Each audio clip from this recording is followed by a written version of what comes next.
വീണ്ടും ഒരു ഓണക്കാലം വന്നെത്തി. കർക്കിടകത്തിലെ കരിമേഘങ്ങൾ വാനിൽ നിന്ന് ഒഴിഞ്ഞു തുടങ്ങി. തീർത്ത് പെയ്ത മഴ മാറി പൊൻവേരിൻ കസവ് ചേർന്ന് മഴനൂലിൽ നെയ്ത മേലാടയണിഞ്ഞ മലയാളക്കര ഒരുങ്ങി നിൽക്കുന്ന പകലുകൾ, കൈപ്പനുഭവങ്ങളെ പായസമധുരം കൊണ്ട് മറക്കാൻ ശ്രമിക്കുന്ന കാലം. പല പല ചർച്ചകൾ ഇന്ന് നടന്നു വരുന്നുണ്ട്. ഇതൊരു കൊയ്ത്തുത്സവമാണെന്നും വിളവെടുപ്പിന്റെ കാലമാണെന്നും പറയുമ്പോൾ മഹാബലിയുടെ കാലത്തെക്കുറിച്ചും നാടിനെക്കുറിച്ചും ചരിത്രത്തെക്കുറിച്ചുമൊക്കെ ചർച്ചകളും സംവാദങ്ങളും നടക്കുമ്പോഴും ഇതൊന്നും തങ്ങളെ ബാധിക്കുന്നില്ല എന്ന മട്ടിൽ മുറ്റത്ത് വിടരുന്ന തുമ്പപ്പൂവും ചെത്തിയും മന്ദാരവും ഓണത്തെ വരവേൽക്കാൻ ഒരുങ്ങി നിൽക്കുക. പഴമക്കാർ പറഞ്ഞ ഐതിഹ്യമാണ് എനിക്കിഷ്ടം. മഹാബലിയുടെ കാലം, ആപത്ത് ആർക്കും ഇല്ലാത്ത കാലം, എള്ളോളമില്ല പൊളിവചനം, കള്ളവും ചതിയുമില്ലാത്ത കാലം. ആ കാലത്തെ സ്മൃതിയിൽ നിന്നെടുത്ത് നമുക്ക് പൊന്നോണമായി ആഘോഷിച്ചുകൂടെ? സ്വർഗം പോലെ മനോഹരമായ മലയാളക്കര കണ്ടിട്ട് ദേവലോകത്ത് പോലും അസൂയ വന്നത്രേ. അതിൻ്റെ ഫലമായി ആമോദത്തോടെ വാണിരുന്ന ആ കാലത്ത് മഹാബലി പാതാളത്തിലേക്ക് ചവിട്ടിത്താഴ്ത്തപ്പെട്ടു. എങ്കിലും ഒരു ആനുകൂല്യം നൽകി. വർഷത്തിലൊരിക്കൽ പ്രജകളെ കാണാനുള്ള അവസരം. അതാണ് നമ്മൾ പൊന്നോണമായി കൊണ്ടാടുന്നത്. കാലവും അഭിരുചിയും മാറുന്നതനുസരിച്ച് ഓണാഘോഷ രീതിയും മാറും. മറുനാടൻ മലയാളികൾക്ക് ഓണം ഒരു ഗൃഹാതുരത്വമാണ്. പ്രവാസിയായിരുന്ന കാലത്ത് മറ്റൊരു മണ്ണിൽ ഇവിടെ ആഘോഷത്തിലേറെ കൊണ്ടാടിയിട്ടുണ്ട് ഓണം. ചെറുപ്പകാലത്തെ ഓണാഘോഷമാണ് നമ്മുടെ മനസ്സിൽ എന്നും നിലനിൽക്കുന്നത്. അതുകൊണ്ട് തന്നെയാണ് ഞാൻ ഈ ജന്മവീട്ടിൽ വന്ന് നിങ്ങളെ ഓണം ആഘോഷത്തിൻ്റെ ആശംസകൾ അറിയിക്കാൻ തീരുമാനിച്ചത്. ചെറുപ്പത്തിലെ ആഘോഷം എന്ന് പറഞ്ഞാൽ പണ്ടുള്ള ആളുകൾ പറയും ഞങ്ങൾക്ക് അവരുടെ കാലത്തെ ഓണമാണ് ഏറ്റവും വലുത്.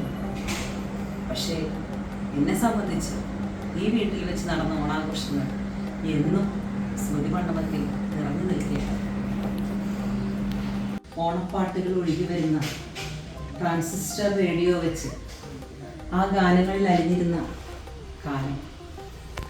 ഇവിടെ ഇരുന്ന് പാട്ടുകൾ കേൾക്കുമ്പോൾ ഓണം തൊട്ടടുത്തെത്തിയതുപോലെ തോന്നുമായിരുന്നു.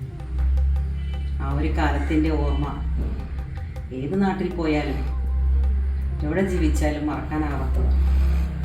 മറ്റൊരു മണ്ണിൽ ഇവിടെ ആഘോഷത്തിലേറെ കൊണ്ടാടിയിട്ടുണ്ട് ഓണം. 3 പതിറ്റാണ്ടിലധികമായി മലയാള ഭാഷാ അധ്യാപികയായിരുന്നതിനാൽ എനിക്കറിയാം കുട്ടികൾക്ക് ഓണവുമായിട്ടുള്ള ബന്ധവും അവർക്ക് ഓണത്തെക്കുറിച്ച് സംസാരിക്കുമ്പോഴുള്ള സന്തോഷമൊക്കെ. ക്ലാസ് റൂമുകളിൽ വർക്കുകളായി ചിലപ്പോൾ നൽകാറുണ്ട്. ഓണവുമായി ബന്ധപ്പെട്ട പഴഞ്ചൊല്ലുകൾ, ഓണവുമായി ബന്ധപ്പെട്ട മറ്റ് കളികൾ, സംസ്കാരങ്ങളൊക്കെ കുറിച്ച് എഴുതാനും മറ്റും പറയുമ്പോൾ വളരെ സന്തോഷത്തോടെ കുട്ടികൾ ചെയ്യുന്നത് കാണാം. എനിക്കപ്പോൾ തോന്നുന്നത് ഓണം എന്നതും ഭാഷ പോലെ തന്നെ മലയാളിയുടെ രക്തത്തിലലിഞ്ഞ ഒരു സംസ്കാരമായി മാറി എന്നതാണ്.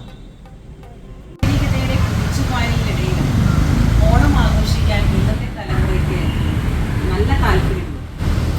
ഹൈവേ എടുത്തുപോയ മണ്ണിൽ ഇനി ഓണപ്പൂക്കളം ഇടാനാവില്ല. എന്ത് ചെയ്യാം, ഫ്ലാറ്റിനകത്തും ആളുകൾ ഓണപ്പൂക്കളം ഇടുന്നില്ലേ? കാക്കോച്ചയിലും ബാക്കിയുണ്ടല്ലോ, അവിടെയാണ് ഓണപ്പൂക്കളം സാധാരണയായി കൊണ്ടിരുന്നത്. കേരള നാട് ദൈവത്തിൻ്റെ സ്വന്തം നാട്, മലയാളികൾ ഒത്തൊരുമയോടെ വാഴുന്ന നാട്, വിദേശികൾ കണ്ണുവെച്ച നാടാണ്. അസൂയയാൽ പലതവണ ചവിട്ടിത്താഴ്ത്തിയിട്ടും ഉയർന്നു വന്ന നാട്. മലയാളിയുടെ ഒത്തൊരുമയ്ക്ക് മഹാബലിക്കപ്പുറം പഴക്കമുണ്ട്. അതുകൊണ്ടാണ് മഴയിൽ കുതിർന്നാലും വെയിലത്ത് കരിഞ്ഞാലും നാം ഉയർന്നു വരുന്നത്, പിടിച്ചു നിൽക്കുന്നു.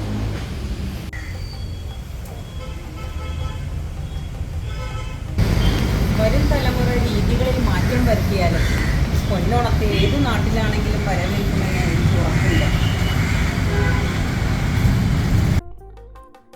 കള്ളപ്പറയും ചെറുനാഴിയും കള്ളത്തരങ്ങളൊന്നുമില്ലാത്ത സാഹോദര്യത്തിൻ്റെ, നന്മയുടെ, സമൃദ്ധിയുടെ, സമഭാവനയുടെ സങ്കല്പത്തിലുള്ള കാലം പ്രത്യാശയോടെ കാത്തിരിക്കാൻ പ്രചോദനം നൽകുന്നതാകട്ടെ ഓരോ ഓണാഘോഷവും.